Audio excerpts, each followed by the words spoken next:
this thing going here. Good morning. Good morning. That was really good news we just heard, huh? If I could find... There it is. Hello, cursor. Let me watch this little thing. Okay, say that PowerPoint is the crack of bureaucrats. It's probably a very old joke.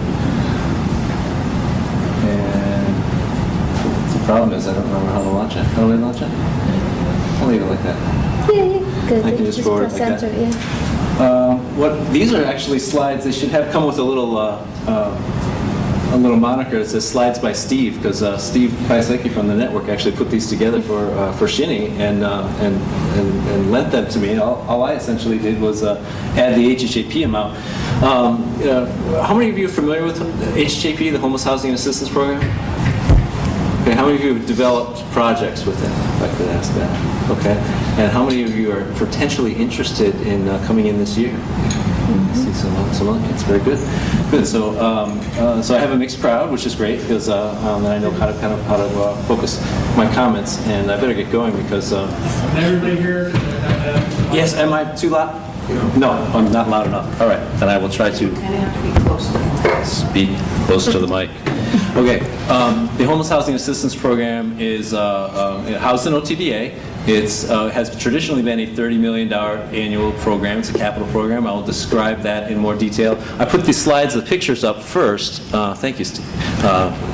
Person back there, who I thought was Steve. Steve moved. I put the slides first because I wanted to give you a sense of the type of projects that we develop, the variety of projects that we develop, and or fund rather. You folks are developing. I'm funding. To give you a sense of that, as well as encourage you, because it can be done well, and we have a great deal of variety of projects. And so let me just kind of move through these somewhat quickly so I can get to the program description. We started off by honoring our moderator here with this project that recently opened, the 7-unit project in Albany. I have to keep looking because I can't see the screen. There we go. A relatively small dollar amount, but there was also HUD money involved. From our perspective, a relatively small award of HHAP. But 7 units for formerly homeless single adults, and opened this year, or was it? Yeah. And that's in Albany. And what am I doing wrong here? There we go. JCTOD Outreach, also known as Johnson Park Apartments. This is a 8-unit project in Utica. You can see a little bit different mix of funding here with HHAP, $1.9 million. They recently became an OASIS a licensed provider, and they have, for those of you who don't know anything about JCTOD, they've kind of developed this Johnson Park one lot at a time, and this fantastic executive director there has really taken over this neighborhood and transformed it, and we've been a partner with her in just about every project on that loop in Utica. So again, you can see the kind of the mix of funding there, and the operations funding is with HUD and the county. So this is kind of the message, I guess, is to give you a sense of. Just whet your appetite about the kind of projects that we fund. Neighbors of Watertown, this is one of 2 buildings that you see in the picture here. 13 units in total. What you're looking at is the 2 family units. This used to be a music school in Watertown, and right next to it, across that parking lot on the right, was a former Social Security building that they purchased from a disposition property program with the feds. So we provided $2.1 million for this project, which there's the other units are SROs, and in the background there. So again, just to give you a sense of the type of varieties that we do, these are housing for singles. It's supported by Night Shift. That's a theme, I think, for much of our units. Night Shift is actually administered out of the same bureau that I work in, the Bureau of Housing and Support Services. And I won't steal any of Ben's thunder, but this is Housing Visions in Lockport, just opened last year. Again, you can see kind of we're graduating up the line in complexity and cost. But again, very doable. Ben has a lot of experience that I hope he will share with you. But this involves tax credits as well as a mere $1 million from OTDA for towards these 30 units. It's a mix of low income and. I think it. So it's just F5. That's what it should be. While he's doing that, just let me mention that all of these slides will be up on our website shortly after the tower. I do have a few hard copies back there. I assume that this would be relatively light attendance because I'm competing with the commissioners, but there are about 20 back there. You're welcome to grab. So I'm not going to say anything more about that because that's Ben's piece. An interfaith partnership for the homeless. This is a 4-unit project in Albany, right across the street from their shelter. Actually, that we also funded $1 million of OTDA funds, or in HJP funds. Also supported with. I think that we were the only funder on the capital side, and HUD is providing these services there along with tenant rents. Slow down! Don't do that. It's like a slideshow now. Yeah, I don't want that. And finally, the United Veterans Beacon House, 20 units for formerly homeless veterans in Suffolk County, I believe. Mm-hmm. This is a great partner of ours. We've developed 2 or 3 projects with them. Most recently, I think a 4 or 6 unit project. Stop doing that, please. Can we set it so it doesn't automatically do the slide so that we could? So I could go on and on, I guess is the point. We've developed everything from, which I'll get into in a moment, from DV shelters to transitional projects for folks with substance abuse issues to family, general homeless, family, single units. It's a very flexible program. Is the main point. That's right.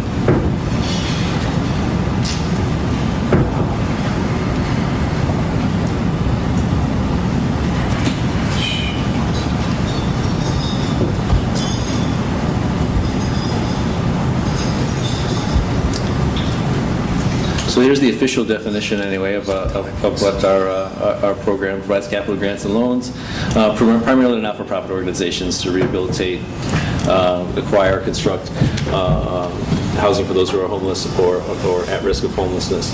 So the big news, obviously, is that we've had the opportunity to double our appropriation this year, thanks to the governor and the legislature, and that's very well needed. We've been at $30 million roughly since every year since 1994, I think, with a couple of spikes in there. So we're very excited about the potential to have a really strong impact. So just basics. This is a capital program, so when you come to us with an application, you're needing to show that services and operating costs are in place or will be applied for. We can't use HJP to provide to provide operating costs, rather. Prospective tenants have to be homeless. Obviously, that's the underlying rule here. As some of the examples I showed, we have a tremendous number of projects where we do mixed housing, which is something I want to make sure I emphasize, that whether it's low income, whether it's other populations, whether it's housing types, there's certainly a lot of opportunity to develop projects that address the uniqueness of community needs as you identify with your continuum of care or with your other agencies in your area. Rents are generally set at public assistance rate or up to 30% of tenant income, and that's exclusive of subsidies. Now that sounds like, well, how can anybody do that? But in most cases, folks are getting subsidies, or they're getting some kind of mix of units, as I said, with low income, or they're getting some kind of per diem or Section 8 vouchers or something like that. There's always seemingly some mix of tenants that are strictly on PA, but that's something you really have to manage, obviously, to make the operating budget work. Supportive services are integral to any HJP project. It is supportive housing. It's what we do. It's what we're about. It's not affordable housing. That's why we're an OTDA, because these folks are otherwise going to wind up in the lobbies of social services departments and in hotels and motels. And obviously, we're focused on need. With whether it's 30 million or 63 million, we want to make the most of it and have the greatest impact on community, locally identified needs.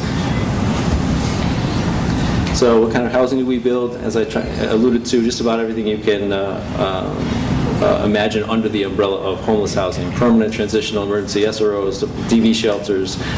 Put another picture up there of the transitional facility for youth we funded in Saratoga.